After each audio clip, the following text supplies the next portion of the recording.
Episode की starting में हम लोग रात के टाइम पे दांते के मैंशन को देख पाते, जहाँ एक ब्यूटीफुल बटरफ्लाई विंडो से अंदर आता है और एरियाना नाइट बाथ ले रही थी।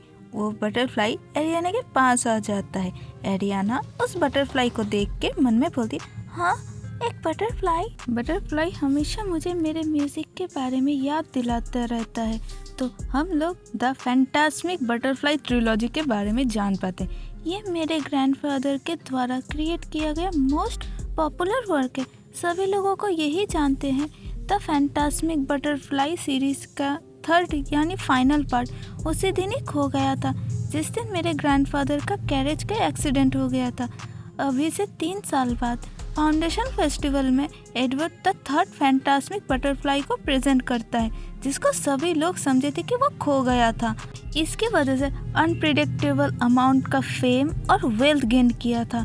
अगर दूसरे तरीके से बोला जाए तो एडवर्ड ने जो भी म्यूजिक शीट और डिस्कवर किया था वो बस ग्रैंडफादर के छोड़े गए चीज़ों से ऑर्गेनाइज किया गया था, अपने स्टेटस को और भी ज़्यादा बढ़ाने के लिए।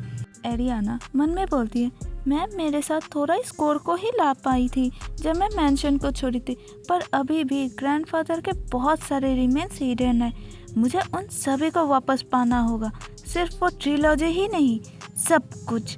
नेक्स्ट सीन में हम लोग किसी जगह के डोर को ओपन होते हुए देख पाते हैं और वो एरियाना खोलती है एंड मन में बोलती है, क्या ड्यूक अभी तक यहाँ नहीं आए हैं और मैं नहा भी चुकी हूँ।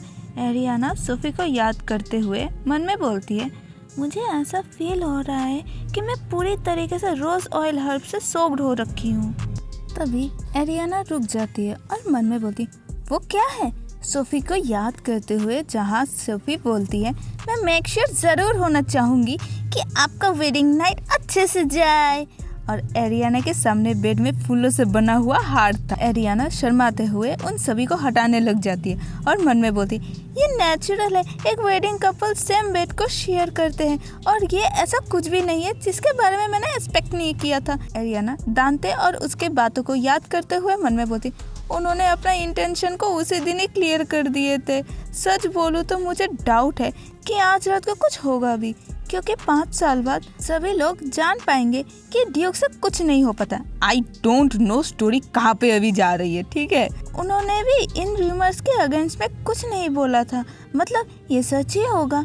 अपने लिप्स को टच करते हुए मन में बोलती, तब तो। और उनके वेडिंग किस को याद करते हुए मन में बोलती, एटलीस्ट वो किसिंग में तो अच्छे हैं। सीरियसली एरियाना क्या सोचे जा रही है दांते के बारे में? अचानक से दांते एरियाना के सामने आके बोलते, आप इतनी गहराई से क्या सोच रही हैं? एरियाना चौंकते हुए, मुझे ये रियलाइज भी नहीं हुआ कि आप कब आ गए। दांते बोलते, मैं जब अंदर आया मैं नोटिस किया कि आप कुछ सोचे जा रही थी। एरियाना बोलती, वो इसीलिए क्योंकि मुझे गिल्टी फील हो रहा था इसीलिए। दांते बोलता है, और वो किस लिए? एरियाना बोलती है, वो मेरी सिस्टर एलेना ने हमारे वेडिंग रिसेप्शन को बेकार कर दी थी, इसीलिए ये पूरे दिन मेरे दिमाग में चल रहा था। एरियाना मन में बोलती है, मेरा अपॉलॉजी मांगना तो बस कवर अप ही होगा। एडोल्फ और एलेना को याद करते हुए मन में बोलती है, मुझे कोई आइडिया भी नहीं था एलेना एडोल्फ के साथ मिलके मेरे वेडिंग को ऐसे यूज़ करने वाली थी, अपने नाटक के लिए भी। दांते एरियाना का चिन्ह पकड़ते हुए बोलते, ओह तो यही है, ये कुछ भी मैटर नहीं करता है। आफ्टर ऑल वेडिंग का मोस्ट इम्पोर्टेंट इवेंट तो रात को ही शुरू होगा ना। और आपने रिसेप्शन में जैसे कूल कॉन्फिडेंस दिखाए थे, पर अभी तो आप एक कांपती हुई रैबिट लग रही है जिसको अभी खाया जाएगा। और ये मुझे जानने के लिए बेताब कर रहा है कि आप और किस तरीके का फेस करेंगे जब मैं इससे आगे बढ़ूंगा। एंड दोनों किस कर लेते हैं। एरियाना मन में बोलते, मैं जानती हूँ ये सब मेरे रिवेंज का पार्ट है।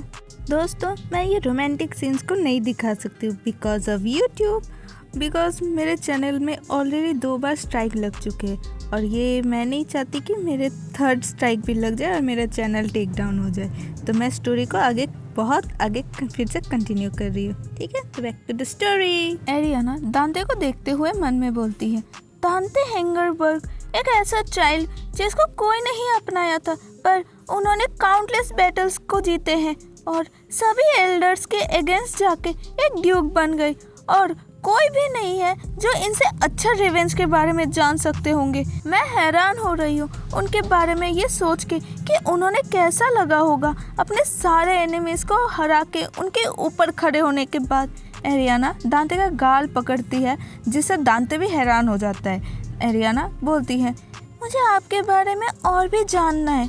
एरियाना परेशान होते हुए मन में बोलती, वेट, आखिर मैंने ऐसा क्यों बोला? दांते बोलते, आपने अभी जो कहा ऐसा लग रहा है कि आप मुझे सेड्यूस करना चाहती हैं। एरियाना शर्माते हुए बोलती है, ये वो नहीं है जो मैं तो बस यही चाहती थी कि मैं आपके बारे में कुछ नहीं जानती हूँ। और दांते स्माइल करते हुए बोलता है, मुझे पता है।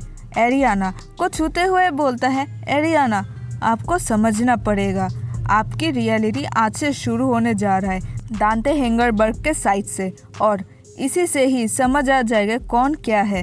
नेक्स्ट सीन में हम लोग सुबह के टाइम को देख पाते हैं। एरियाना परेशान होते हुए मन में बोलती है, मैं कल रात को थोड़ी देर के लिए भी नहीं सो पाई थी। दांते के बारे में याद करके एरियाना शर्माते हुए मन में बोलती है, उनका मतलब क्या था? पर ड्यूक से तो ज्यादा कुछ हो नहीं पाता है।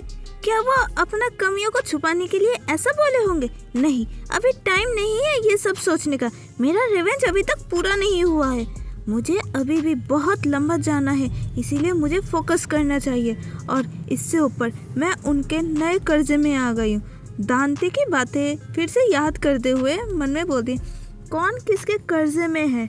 एरियाना अपने सो कॉल्ड फैमिली के बारे में सोचते हुए मन में बोलती है, जिन्होंने मुझे प्रिट्रे किया है उनको सफ़र करवाना ही मेरा ओनली गोल है। मैं चाहती हूँ वो सभी लोग पे करे जो भी उन्होंने मेरे से लिए हैं, उन सभी चीज़ों के लिए।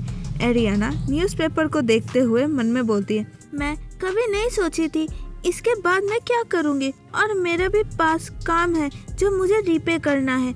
जब सब कुछ ख़त्म हो जाएगा क्या होगा हमारे रिलेशनशिप का? नेक्स्ट सीन में हम सभी किसी और ही मेंशन को देख पाते हैं जहाँ पे किसी ने ग्लास तोड़ दिया था, जो लूकस होता है, और गुस्से से बोलता है, आखिर उसकी इतनी हिम्मत कैसे हुई मुझे छोड़ के किसी और आदमी से शादी करने की?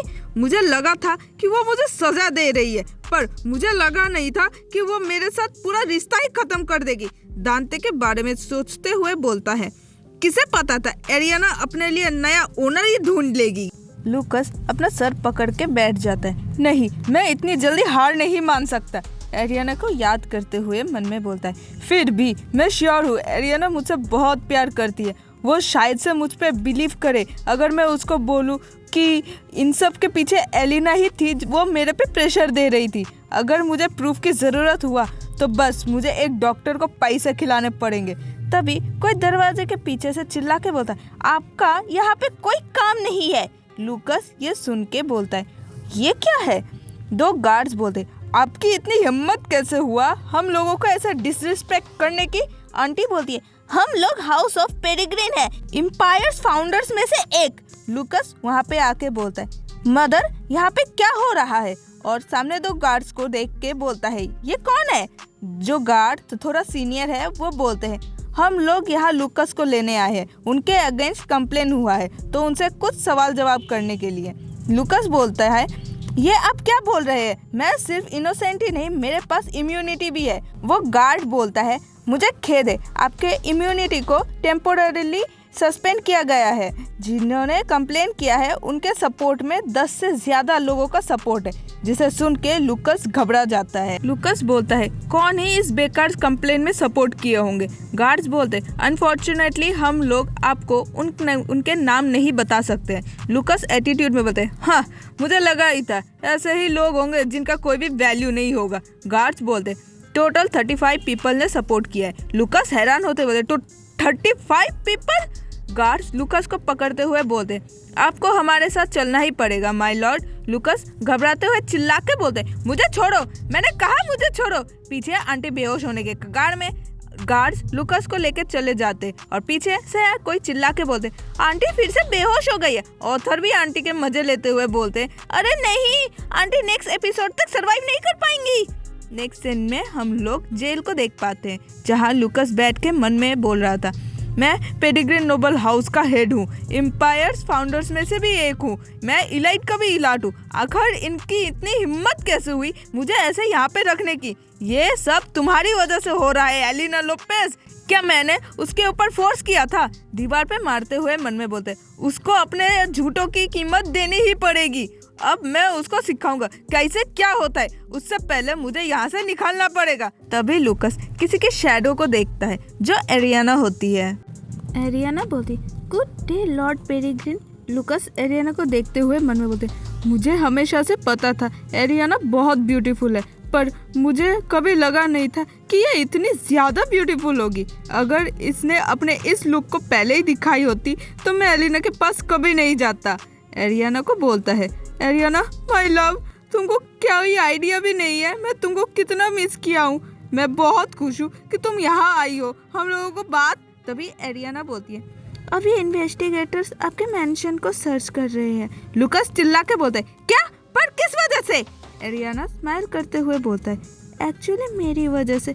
मैंने उनसे कहा है कि मैंने आपको और एलिना को उस मेंशन में देखा है अपने प्राइवेट टाइम के साथ, और इस तरीके से उन लोगों को रूफ गार्डन का भी एविडेंस मिल जाएगा।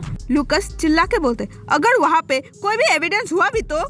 लूकस मन में बोलते, एक मिनट, क्या उसने अभी रूफ गार्डन के बारे में बोला है? एरियाना उस जगह के बारे में क्यों बोलेगी?